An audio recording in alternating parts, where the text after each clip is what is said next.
Hello everyone, today we will be solving 968 summer 22 paper 4 2's question number 1. So it's the question about stacks, and this is a very basic question for like you to help practice how stacks work. Okay, so the question says a program needs to use a stack data structure. The stack can store up to 10 integer elements. Okay, a 1D array stack data is used to store the stack globally. The global variable stack pointer points to the next available space in the stack and is initialized to 0. तो अब उसने खुद ही हमें बता दिया है कि stack pointer जो है वो लास्ट एलिमेंट को नहीं पॉइंट कर रहा, नेक्स्ट अवेलेबल स्पेस को पॉइंट कर रहा है, सही है। एंड यूजली स्टैक के अंदर हम लोग एक ही पॉइंटर यूज़ करते हैं, बेस पॉइंटर होता है स्टैक के अंदर, लेकिन वो क्योंकि फिक्स पोजीशन होती है and you don't have to move your base pointer, तो इसलिए यूजुअली क्वेश्चंस में बस एक ही पॉइंटर यूज़ होता है जिसको ही हम यूज़ करके एलिमेंट्स ऐड करते हैं और रिमूव करते हैं। तो एक्चुअली काम सिर्फ टॉप पॉइंटर का होता है जिसका नाम उन्होंने इस वक्त स्टैक पॉइंटर लिखा हुआ है, और उन्होंने बताया हुआ है कि स्टैक पॉइंटर जो है वो नेक्स्ट अवेलेबल स्पेस को पॉइंट कर रहा है, ठीक है, नॉट द लास्ट एलिमेंट, जो कि हमारा नॉर्मल कॉन्सेप्ट होता होगा। अच्छा, सो ए पार्ट में says write program code to declare the array and the pointer as global data structures, initialise the pointer to 0। तो ये बेसिक सा है, हम लोगों ने ग्लोबल एरे बनानी है, स्टैक डेटा एंड ग्लोबल है हमारा स्टैक पॉइंटर।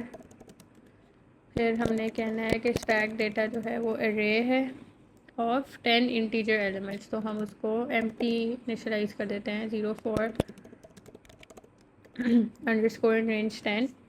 तो इससे पता चल जाएगा कि हमने उसको इनिशियलाइज कर दिया basically to an integer array. हम एम्प्टी भी रख सकते थे कि इसके अंदर बस स्क्वायर ब्रैकेट लगा दें और यहाँ पे लिख दें कि एरे ऑफ 10 इंटीजर एलिमेंट्स, लेकिन इस समय मैंने इसको इनिशियलाइज कर दिया।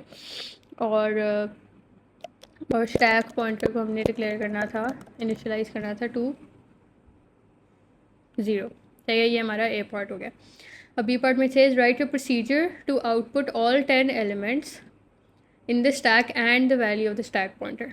तो इसके अंदर बेसिक सा है, हम लोग को बस एरे के इंडेक्स को लेके चलना है। हमें पता है कि 10 एलिमेंट्स हैं, तो इसके अंदर भी इतना मुश्किल काम नहीं है। उसने कहा है कि प्रोसीजर करना है, तो हम कोई भी प्रोसीजर का नाम दे सकते हैं, जिस तरह आउटपुट दे देते हैं, सही है। और क्योंकि हमारे ग्लोबल है दोनों चीज़ें, ग्लोबल वेरिएबल्स हैं एरे भी और स्टैक पॉइंटर भी, तो हमें पैरामीटर पास करने की ज़रूरत नहीं है। अब हम लोग 10 एलिमेंट्स का एक लूप लगा देंगे और प्रिंट करते जाएंगे डेटा को, सही है। और फिर ये चलेगा 0 से 9 तक लूप, और 0 से 9 तक जो भी इंडेक्स होगा वो 10 एलिमेंट सारे आउटपुट हो जाएंगे एक एक करके, और फिर एंड में हम लोग स्टैक पॉइंटर प्रिंट कर देंगे, ठीक है। अब आते हैं C part. C part says the function push takes an integer parameter and returns false if the stack is full. If the stack is not full, it puts the parameter value on the stack, updates the relevant pointer and returns true. Write program code for the function push. Push, अब दो functions होते हैं जो stack के ऊपर होते हैं, या तो आप पुश करते हो या आप पॉप करते हो। पुश मीन्स कि आपने ऐड करना है एक element. So basically it says कि हमने फॉल्स रिटर्न करना है अगर स्टैक फुल है। तो बेसिकली स्टैक का प्रिंसिपल होता है फर्स्ट इन लास्ट आउट। तो यूजली जब हम स्टैक को देखते हैं, अगर अभी हम बुक में भी आपको दिखा देती हूँ मैं, स्टैक को हम लोग यूजली लाइक नीचे से इंडेक्स स्टार्ट करके ऊपर तक देखते हैं, क्योंकि हमने फर्स्ट इन, जिस तरह ये है इसके अंदर उन्होंने हमें यहाँ 1 से 7 तक जा रहा है, ठीक है। तो हम लोग इसको इस तरह देखते हैं कि ये फर्स्ट इन 27 फर्स्ट एलिमेंट था, 34 उसके बाद 82 उसके बाद 79 उसके बाद।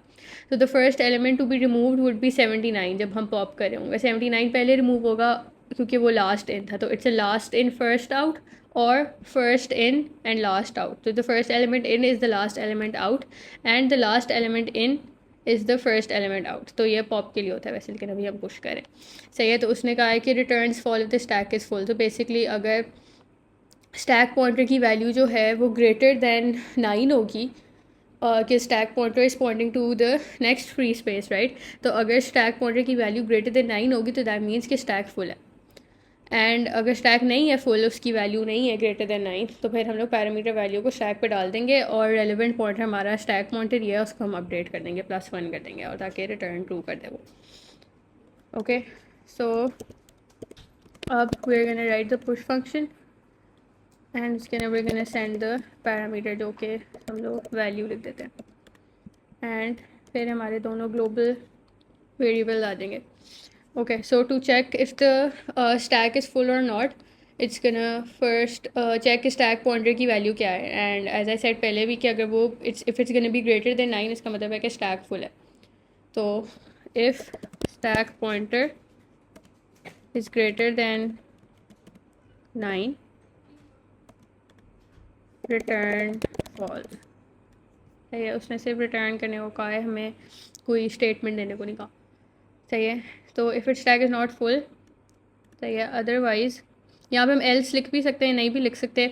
उसमें खुद होता ही है कि अगर ये वाली कंडीशन ट्रू हो गई ना, तो वो ऑटोमेटिकली रिटर्न कर देगा और फंक्शन एग्जिट कर देगा. तो आगे जो भी नीचे लाइंस होंगी ना, वो एग्जीक्यूट नहीं होंगी, क्योंकि उसने रिटर्न कर दिया. रिटर्न का मतलब है कि वो फंक्शन एग्जिट कर गया. लेकिन ऑब्वियसली अगर ये कंडीशन नहीं ट्रू होगी कि स्टैक पॉइंटर ग्रेटर देन 9 नहीं है, तो ऑब्वियसली वो यहाँ पे एंटर ही नहीं होगा, वो ऑटोमेटिकली नीचे आ जाएगा. तो यहाँ पे हमारी मर्ज़ी होती है कि अगर आपने एल्स लिखना है तो आप लिख सकते हो, वरना आप ऐसे ही लिख दो. तो हम ऐसे ही लिख देंगे. तो अब वो करेगा, अब वो जाएगा स्टैक डेटा के स्टैक पॉइंटर पे और वहाँ जाके रख देगा वैल्यू को, और हम स्टैक पॉइंटर को स्टैक पॉइंटर +1 कर देंगे, ताकि अब वो नेक्स्ट फ्री स्पेस को पॉइंट करे. सही है, और हम लोग कर देंगे return true. Okay, so this is how it's gonna work. अब इसको अगर if you want to visualise, तो बेसिकली वो इस तरह होता है कि समझो ये जो टॉप पॉइंटर लिखा हुआ है ना, ये बेसिकली हमारा स्टैक पॉइंटर है, बट हमारा जो होगा नेक्स्ट फ्री स्पेस. ओके, तो हम लोगों ने 5 एलिमेंट ऐड किया. सही है, हम लोग 5 पे गए फॉर एग्जांपल. सही है, हमारा स्टैक पॉइंटर की वैल्यू थी 5. सही है, हम 5 पे गए, हमने वैल्यू ऐड कर दी. उसके बाद हमने स्टैक यहाँ पे वैल्यू ऐड हो गई फॉर एग्जांपल. सही है, और फिर हम लोगों ने स्टैक पॉइंटर को ऊपर मूव कर दिया, ताकि अब वो नेक्स्ट फ्री स्पेस को पॉइंट करे. सही है, so this is the visual sort of part of this stack basically. अच्छा, अब हम लोग लिखेंगे edit the, अच्छा अभी हमने main program में edit the main program to test the push function. The main program needs to allow the user to enter 11 numbers and attempt to add these to the stack. Output an appropriate message when a number is added. Output an appropriate message when the number is not added. And if it is adds to the stack, if it is full, output the contents of the stack after attempting to add all 11 numbers. सही है, अब हम लोगों ने main program पे जाना है. अब हम लोगों ने first we're just gonna put a loop के फॉर एक्स इन रेंज 11 हम लोग करेंगे वैल्यू, इंटीजर वैल्यू हमें चाहिए, हम इनपुट करेंगे यूज़र से. अच्छा, फिर हम कहेंगे please enter a number you want to add. सही है, फिर हम उसको ऐड कर देंगे स्टैक में. अच्छा, अब उसने कहा है कि अगर ऐड हो जाता है तो हमने एक अप्रोप्रिएट मैसेज आउटपुट करना है. तो इफ़ पुश वैल्यू, अगर हमारा फंक्शन जो है वो ट्रू रिटर्न करता है, इसका मतलब है वैल्यू ऐड हो गई है स्टैक में, तो हम लोग प्रिंट कर देंगे एडेड. और अगर नहीं हुई तो हम लोग प्रिंट कर देंगे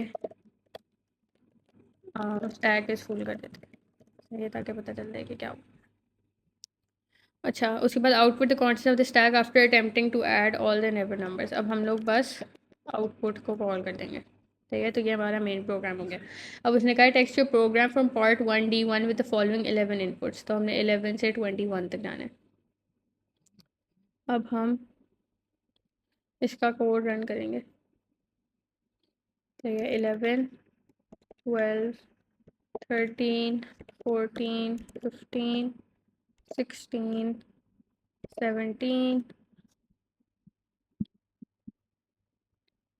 18 19 20 और 21 पे आना चाहिए नॉट एडेड.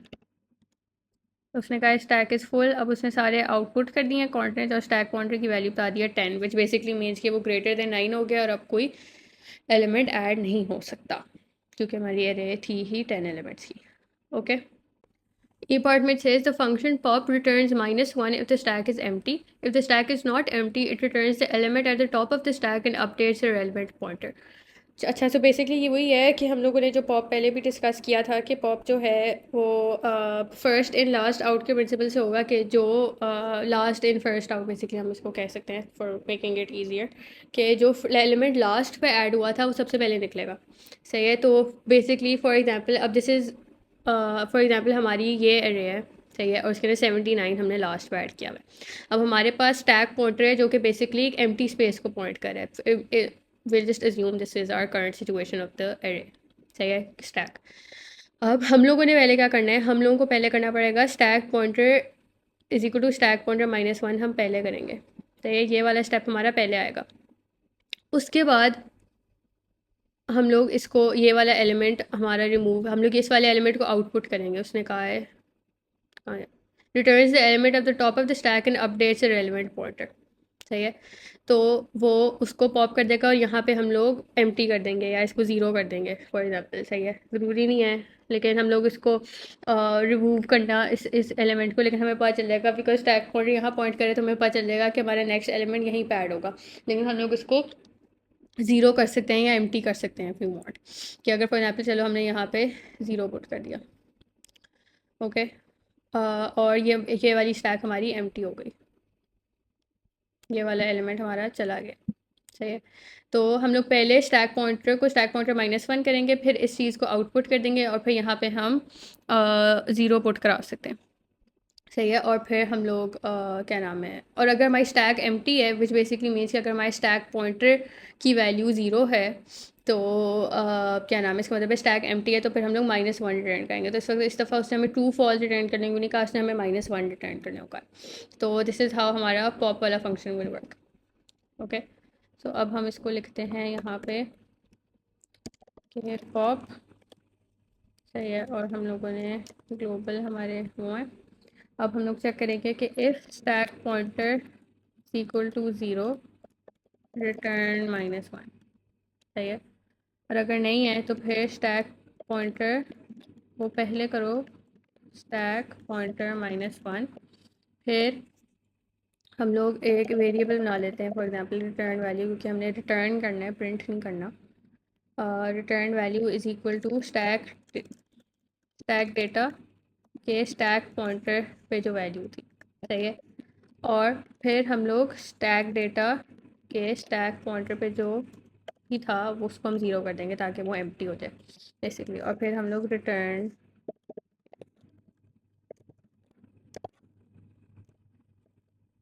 वैल्यू. सही है. ये हमारा पॉप फंक्शन हो गया. अब वो कह रहे हैं after the code you wrote in the main program for part 1D1 add program code to remove 2 elements from the stack using pop output the updated contents of the stack. तो basically हम लोगों ने जो भी ये काम किया programme इसके अंदर, मेरे प्रोग्राम के अंदर, इसके बाद हम लोगों ने 2 दफ़ा पॉप करना है. तो अब हम लोग करते हैं पॉप को 2 दफ़ा कॉल कर दिया और फिर दोबारा हमने output the updated contents of the stack. तो यहाँ हम प्रिंट करा सकते हैं कि ये बिफोर था और ये आफ्टर था. दिस इज़ एन ऑप्शनल चीज़ लिखने के लिए, लेकिन ये हमने अपनी क्लैरिटी के लिए लिखा है. सही है. और अब हम इसको रन कर देंगे. अच्छा. और हम लोगों को यही वाली एलिमेंट्स दोबारा डालने पड़ेंगे 11 12 13 14. सही है. तो हम करते हैं 11 12 13 14 15 16 17 18 19 20 21. अच्छा. पहले हमारी एरे जो थी वो नॉर्मल थी 20 तक, उसके 10 एलिमेंट्स ऐड हो गए, स्टैक पॉइंटर की वैल्यू थी 10. अब आफ्टरवर्ड्स हमारी ये स्टैक होगी, उसने हमारे टॉप 2 जो एलिमेंट्स थे वो इस वक्त हमारे पास इस तरह शो होंगे बिकॉज़ हम लोग उसको ज़ीरो से लेके ज़ीरो से, ये हमारा 0th इंडेक्स है और ये हमारा 9th इंडेक्स है. तो basically top of the stack जो एलिमेंट था वही रिमूव हुआ है. तो 9th और 8th एलिमेंट रिमूव हुआ है एंड स्टैक पॉइंटर की वैल्यू हो गई है 8. सही है. तो यहाँ पे अब हमारा नेक्स्ट फ्री स्पेस हमारी 8th इंडेक्स पे. Okay, so this is how it is in the marking scheme as well. If you guys have any questions, you can ask in the comments, and if you guys have कोई confusion हो रही है, कोई code नहीं समझ आता, तो you guys can also obviously ask that in the comments. If there is a specific question you guys would want me to solve, you can also mention write that in the comment, and please wait for more videos and like, share, and subscribe. Thank you.